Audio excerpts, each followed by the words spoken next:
genetic counseling.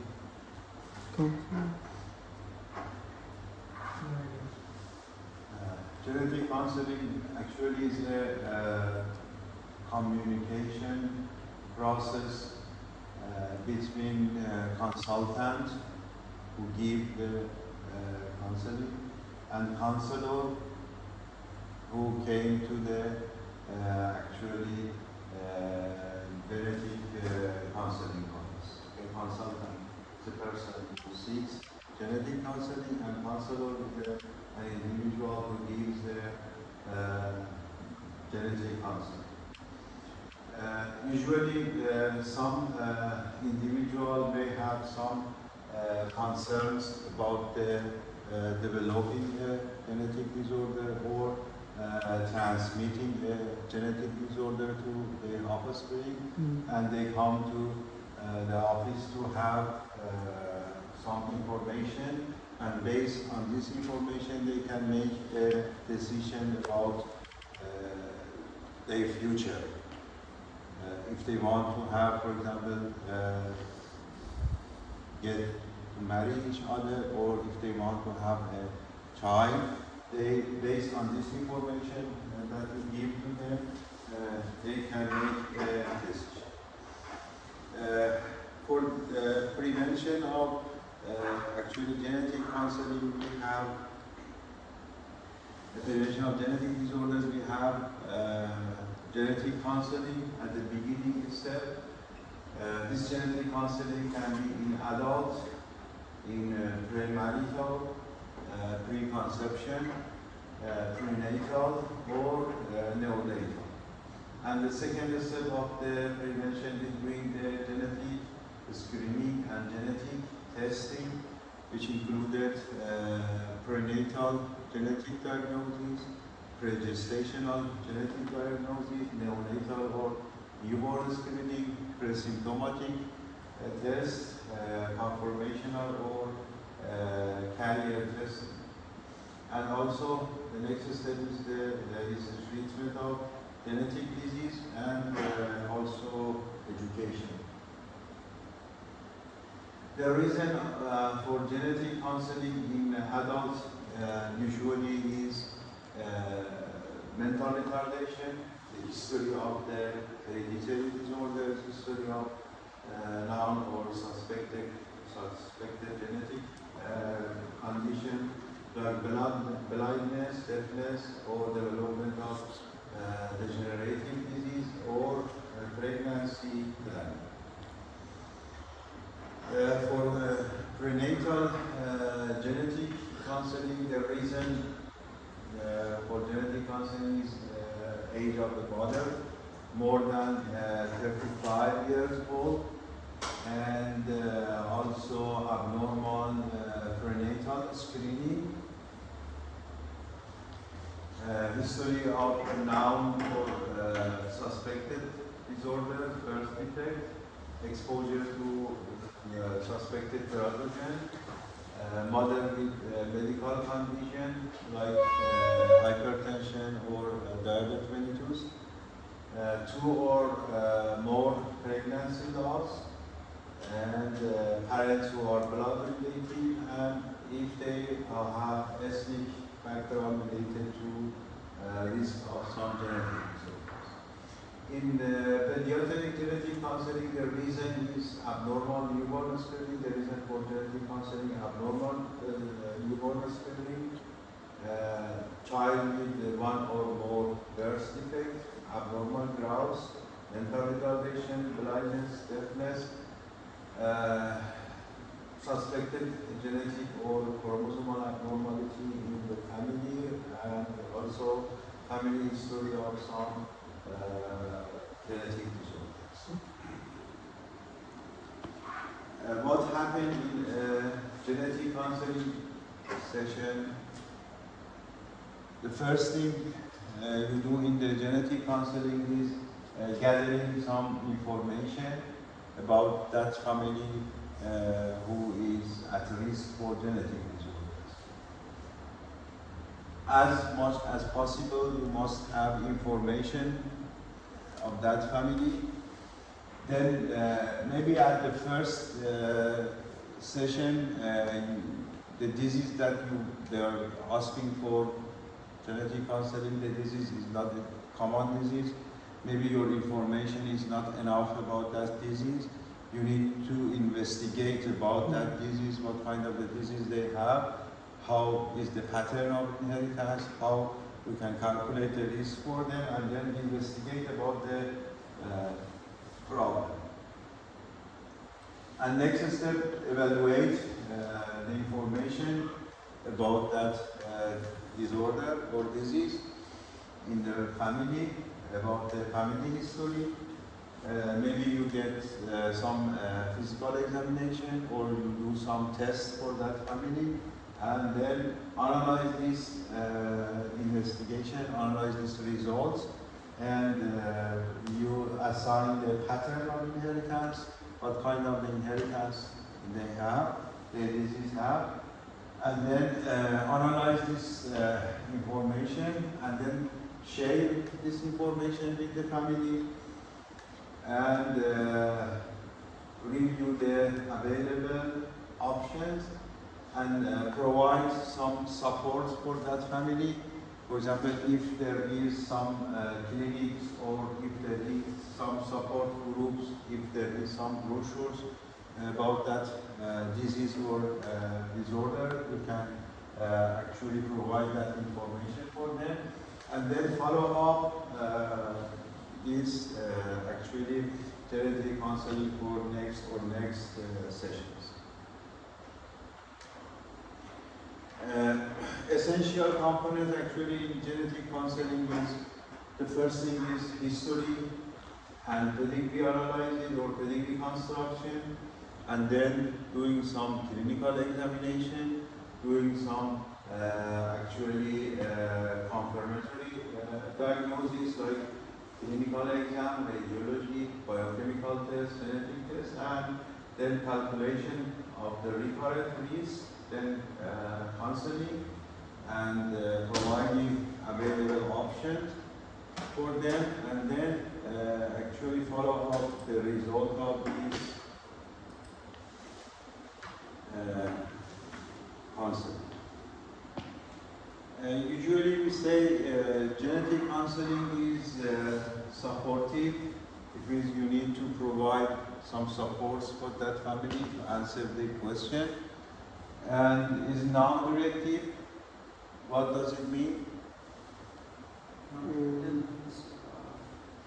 Non-judgmental. They don't give like specific instructions, or they just don't give judgments.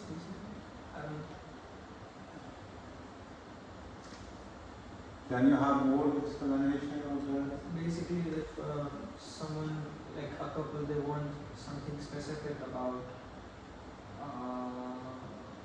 if they have a specific need, we do not show them what we think about their needs. If we find it weird or different than ours, we just give them the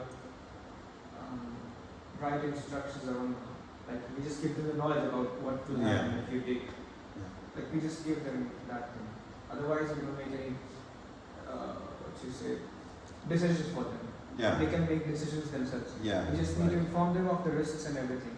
Right. Not anything else. Yeah. You must not direct them to the way that you think this is the right way. Mm-hmm. Okay? They can decide for themselves. They can decide, they must decide by themselves. Mm-hmm. And whatever they decide, you must not judge them. Mm-hmm. Okay? For example, maybe a woman is pregnant, you do genetic counseling, you do some genetic tests for them, screening tests, genetic diagnosis tests, and you find out that the fetus has Down syndrome. It's a very dangerous disease, and then what you should do? We should just inform them. You just explained about the Down syndrome, you just explained about the problem that patient with Down syndrome will have, okay? And then mother decided not to do abortion, then what do you say? Don't say anything, we just let them know of the consequences. Yeah. Like, special needs, this child will have, for example, regular checkups and anything related to the risks in the future for the Yeah. child. You do not say this is a bad decision that you made. Okay? You must not say. Maybe she wants to keep this baby, even she knows that this baby has Down syndrome. But there Even- are some mistake, some disorder or immature something Like what? like disease. Who they will get disease or anything disorder, but they want to keep it. If they want not to keep them, the baby, it's their Yeah, decision. it's their decision. They go to do abortion, okay, it's a kind of the abortion. So they don't want to keep, they can do their abortion. They want to keep, they can keep it, and then Exactly. to do whatever they need. Yeah, exactly. Okay, you must not say to her, this is a bad decision. You Yeah. decided to keep the baby. It's a very bad decision because the baby will have many problems. Why do you want to keep it? But sometimes doctor we can say some device for them. What kind of advice? No, Down syndromes. It's hard. Just device. This is some problem you'll see it in your life if you get this baby. Or Advices. yes, advices. Yeah, advices. Yeah, your advices must not be directed. If you want to direct him or her to the abortion, you must not do. If you want to give information about that disease, yes, you must give some information about the consequence of this baby, of having this baby. Yes. Okay? But after you did right explanation for she, then she decided to keep the baby. Then you must not actually judge her. This is a bad decision. This is a very bad decision. You will face many problems. Why did you get this decision? You must not judge. Yeah, yes, exactly. They must make the decision based on personal or cultural or social actually background. And also they must know that there is nothing they have done that caused that abnormality. Okay? And what about the response to genetic counseling? Is depend on the individual's or family understanding of information, how they understand this information that you provide for them. Is depend on the severity of the condition and availability of the preventive. Is depend on emotional background and ethnic origin, cultural and religious factors. Based on this, actually, background, maybe they have a different decision. You cannot generalize the decision for all families, the same decision.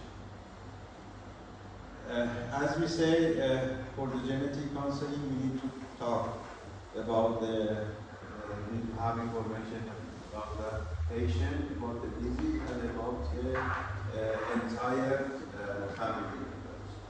And then we use the family history as a tool for diagnosis. Maybe based on the family history, we can make a diagnosis for the patient.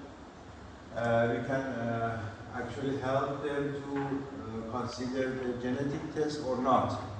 Maybe a baby or an individual has some disease or disorders, and they want to do genetic tests, but after family history, you find out, okay, this is not a genetic disease. You do not need to do a genetic test. Mm. So, and also, you can prevent the disease for high-risk individual in the family. If you get exact family history, you can find out what family members may be at risk for this disease. And also you can, as I said, you can help, this information can help you to exclude the genetic diseases and also avoidance of genetic tests. The information that you need to take about the family history, the family histories, you need to have enough information about the present illness. You need to ask about early onset illness. You need to ask about first degree relatives, if the brother or sister or other individual are affected or not. You need to ask about informative relatives and about the ethnic and ancestral background, and if you need to have information about consanguinity, and you need to keep it up to date. What does it mean to keep it up to date? Why we need to keep the family history up to date? For example, So- there is a late onset of disease, and the previous history is like up to date, like there will be a problem for the offspring. That's why. Yeah, maybe you get some family history from this family after 6 months or 1 year or later. Some individual will be diagnosed as an affected. So this will change your information. Or somebody maybe died because of some disorders. Your information is changed. Or some individual, they have some babies, newborn babies, maybe they are affected or not affected. This will change your information. So you need to keep this actually family history up to date.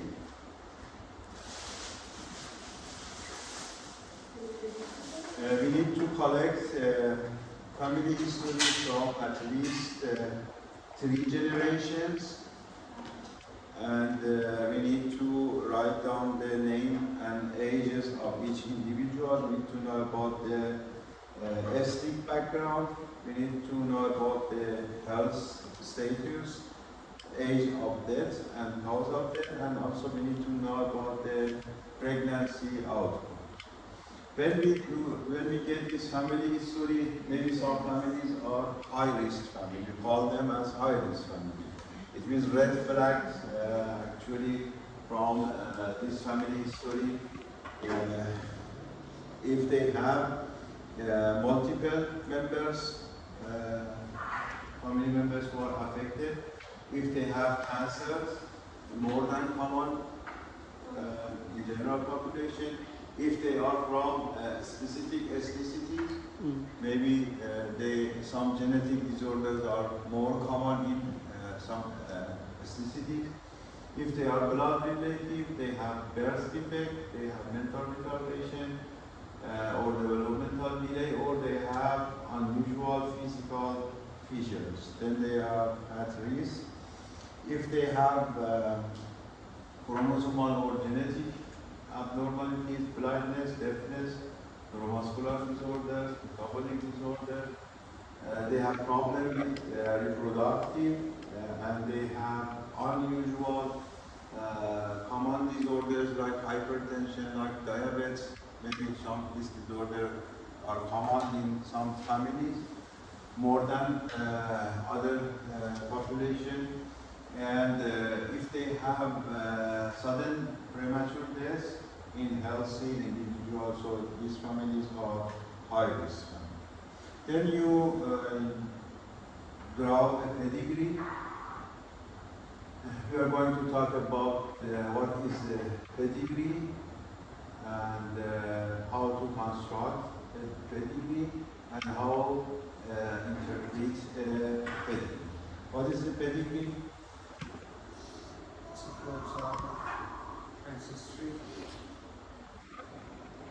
What? Ancestry? It's like a flowchart of an ancestry. Yeah. It's actually a chart or a diagram of a family in different generations, in many generations, okay?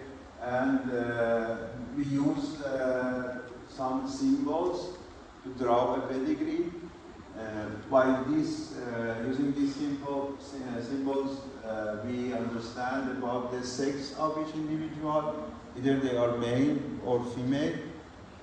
We know about the affected or unaffected individual in the family, and also we know about the relationship between individuals in the family.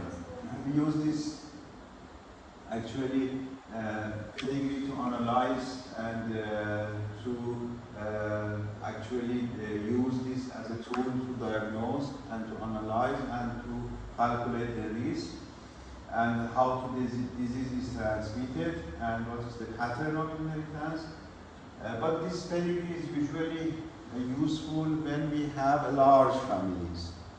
But recently, the families are not very large, just one or two children they have, so it makes difficult to actually decide about the family just by the pedigree. By using this pedigree, we can determine the mode of inheritance. Is it autosomal dominant or autosomal recessive? Is it X-linked? Is it mitochondrial or maternal? And also, we can calculate the risk of having an affected offspring if the person is affected.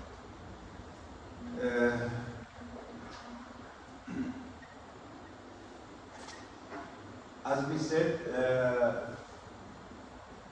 pedigree analysis is based on the Mendel's laws, right?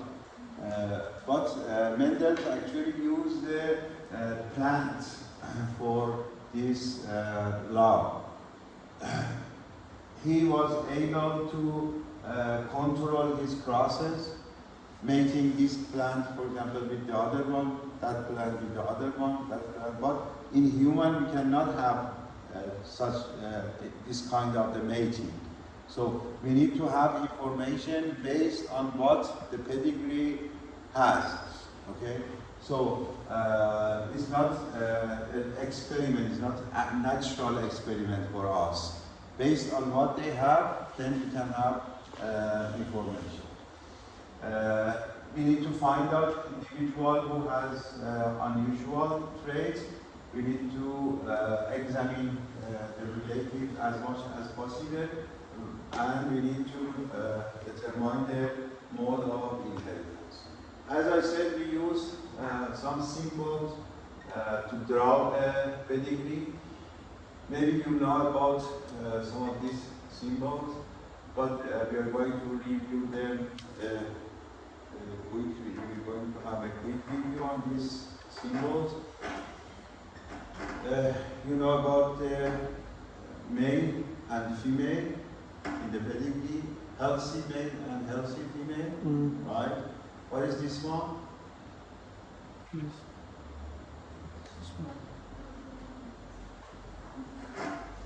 This is unknown sex. Maybe fetus. We don't know about the sex. We don't know if the fetus is male or female. Or female. It's unknown sex. Okay? This is the same as affected one, affected male, affected female, affected but Fetus. unknown sex. Okay? If we are making, if you are taking the family history for 2 or 3 or more traits, we can divide each symbol to 2 parts or 3 parts or 4 parts, and then each part is used for that trait. For example, if you are taking the family history for blindness and hearing loss, okay, you can divide each symbol to 2 parts. The first part is for blindness, the other part is for hearing loss. Then each individual is healthy, use these 2 parts as unaffected. If one individual has blindness, just that part of the blindness, that part of the symbol is full, and the other part is not full. And if we use 3 traits, we can divide it to 3. Even if we have 4 traits, we can divide it to 4. If we have multiple individuals with same health status, okay? For example, we have 5 normal males. To make the pedigree shorter, okay? To make the pedigree short, we do not draw 5 individuals who are healthy and are the same, they have the same sex. Okay? We use, for example, 5 individuals, 5 male who are healthy, 5 female who are healthy. Okay? 5 unknown sex, they are healthy. Okay? If we don't know about the number of individuals, just write down n for each symbol. This is individual are characterized like this one. This one is dead. Okay. This one is dead. This one is dead.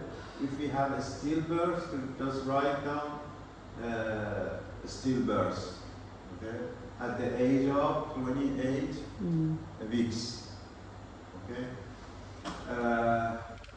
If we know about the pregnancy, NLP, and also we identify the proband. Do you know what is the proband?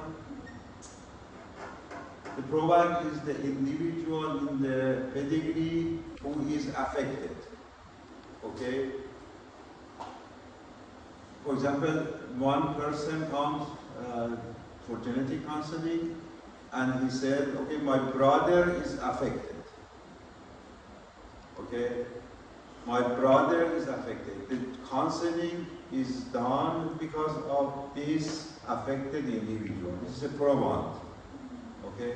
Maybe this proband is affected, but the person who is seeking the genetic counseling is not affected. Okay? This, the second one, is also as a proband, but healthy proband. Okay. If we have a spontaneous abortion, you identify like this one, triangle, a spontaneous abortion. If we had actually affected spontaneous abortion, something like this, affected, male or affected female is a triangle. If we have termination of the pregnancy, we draw this one like this. Mating between 2 individuals is characterized by a line between them. If they have divorced, okay, there is no relationship, no longer relationship, you identify like this one. If they are consanguineous, marriage between the blood relatives, we draw 2 lines between them. If biological parents, father, mother, and the child, something like this. If we do not know the biological parents, we just put a question mark here. We don't know. We don't have information about the biological parents. If they are monozygote, we draw something like this, monozygote and dizygote twins. The line comes here and divided to 2, and a line also between them. This is monozygote twins, this is zygote twins, and this is unknown zygotity. We do not know about they are monozygote or dizygote. If they have no children, male, female, they do not have any children. If they have infertility, they have problem with having the children. For example, this in male is azoospermia, and then two lines, we draw two lines on here. If we have the sperm donation, you know, some cooks, maybe they have problems with having child, and then they do IVF, in vitro fertilization. Maybe the male is azoospermia, he doesn't have any sperm, they use actually a sperm donation. It means we use this sperm donation, something like this. This is male, female, they marry to each other, but this child is, this female is pregnant because of the sperm donation of another male. Okay?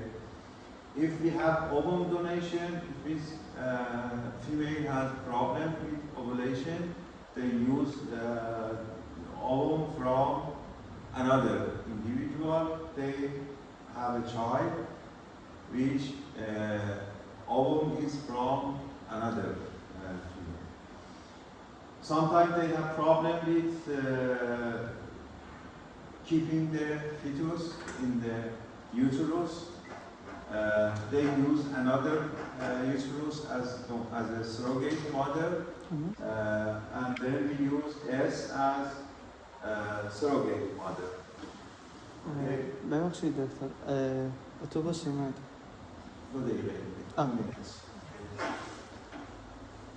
surrogate mother, and then sperm from this individual, ovum from this individual, but pregnancy happened.